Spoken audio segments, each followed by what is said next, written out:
Hola, sóc Enric Aguilar, sóc editor en Zombi Paella i avui anem a ensenyar-vos el nostre nou joc, La Família Hort, un joc de Ramiro Merinero amb il·lustracions d'Ester Méndez. És un joc de gestió de recursos i, com veieu, té una caixa un poc més gran que la Fallera Calavera i la Casum. De fet, és la mateixa caixa de la Fallera 3. Anem a llevar-li el precinte. El primer, ja sabeu que va sempre embolicat de plàstic.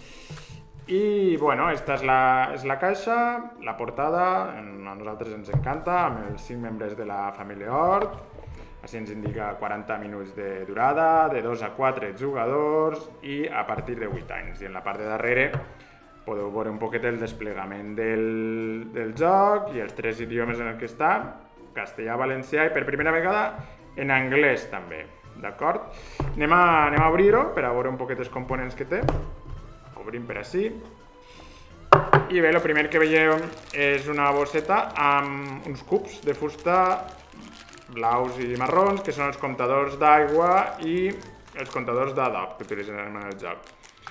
Després tenim el manual d'instruccions, que ve en valencià, en anglès, en castellà, i bé, és prou senzillet.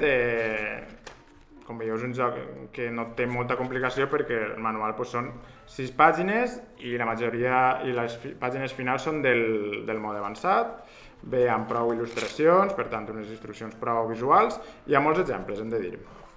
Així que sol les deixem per així. Després ve unes bolsetes de plàstic que són per a guardar el joc una vegada estiga obert i destroquelat, després ho veurem.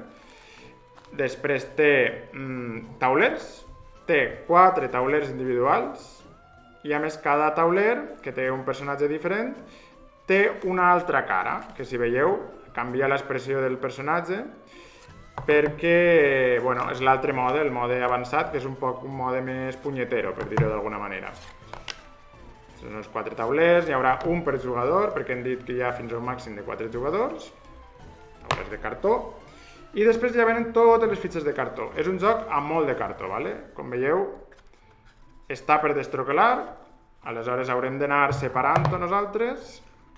Té totes aquestes fitxes, reversos, monedes, més cartó per així, més cartó, més fitxes per així, i també més fitxes per així, un solet, més fitxes encara, ja vos dic que hi ha moltes fitxes i moltes monedes, com veieu.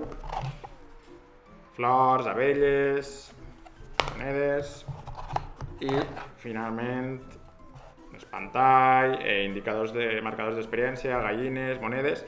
I si vos sembla bé, anem a destroquelar-ho per a veure com queda el joc. Farem això així. Veieu que heu d'anar separant-ho i és amb molta facilitat. Això sembla que estigui al revés, però no ho està, això té un motiu de ser. Les monedes també.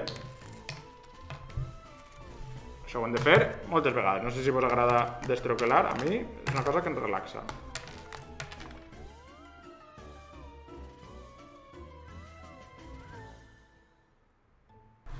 D'acord, i així tenim els components de la família Hort desplegats, els 4 taulers individuals, un per cada jugador amb un personatge cadascun diferent, els comptadors d'aigua, els comptadors d'adob, les monedes de 5, les monedes de 1, els 4 marcadors d'experiència, un per a cada jugador, les targetes de ronda, que van indicant el pas de les rondes. Tenim diferents climes, cada clima diguem que influenciarà en els recursos que tenim durant cada ronda.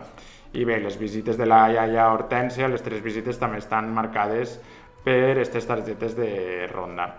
Després, finalment, tenim les fitxes de cultius, utensilis i animals, que tenim fitxes normals i tenim fitxes de lluna roja, tenim més de 40 fitxes en total. I bé, tenim, per exemple, animals, com la gallina, l'abella. Després tenim molts cultius diferents, la carabassa, tenim flors, la rosa, el lliri blau, el girassol, bé, hi ha més cultius, albergínia, dacsa, rave, etc. Després tenim els de lluna roja, que són un poquet diguem, més excèntrics o més sinistres, més zombi paella si voleu. Tenim l'esclatasang, tenim una cabreta que és un poc diabòlica, la mandràgora, que és aquest cultiu extraordinari, una flor carnívora, tenim una compostadora de cucs, un espantall i altres objectes, per exemple una regadora, etc. I bé, ara si voleu us ensenyo a guardar el joc. Bé, i per guardar-ho doncs, heu de posar els components de cartó en les bossetes de plàstic que inclou el joc i després podeu posar, si voleu, els 4 taulers, posem al fons de la caixa, després posem els manuals d'instruccions, les fitxes, ui, que se m'escapen, tanquem bé la bosseta,